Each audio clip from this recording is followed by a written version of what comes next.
Isang magandang araw na po mga kabugs. Nandito na po tayo.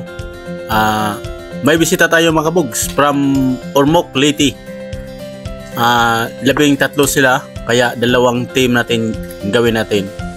So 5 guide mga kabugs. Pagdating natin dito sa hindi kalayuan sa Tabunan Cave,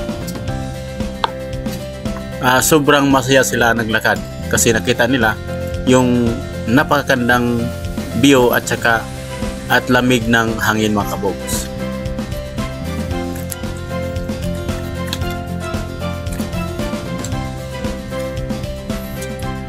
At dito may mga first time na papasok pa lang sa Tabunan Cave or sa cave, kaya sobrang excited sila mga kabugs. At may napansin ako yung magulang nila, para yatang may sakit sa tuhod, kaya inilalayan ko mga kabugs.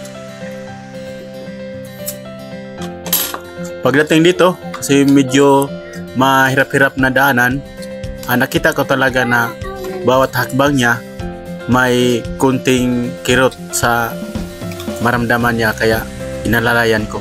Dito banda mga kabugs, ito pala yung entrance, kaya pagpasok natin dito, dandahan talaga tayo dito kasi pababa ng pababa.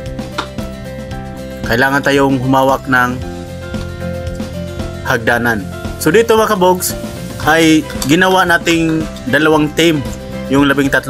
Kaya tayo ang panghuli nga team. At dito nakita ko talaga yung mga magulang nila na talagang nahirapan, lalo na pag pababa yung daanan mga kabugs.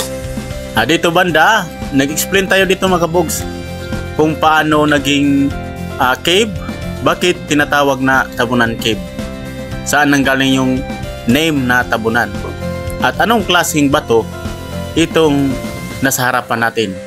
Yung bato mga kabugs, ito pala yung karst na bato. Ang karst na bato ay matutunaw sa tubig, kaya lalong maging cave siya.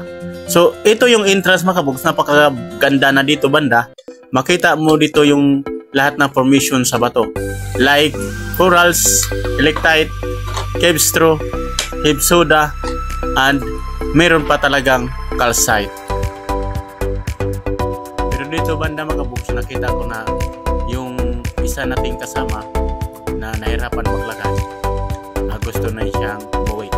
Kaya mga kabugs, yung video natin ay hanggang dito na lang, kasi ang naghawak nito yung kasama ko na guide.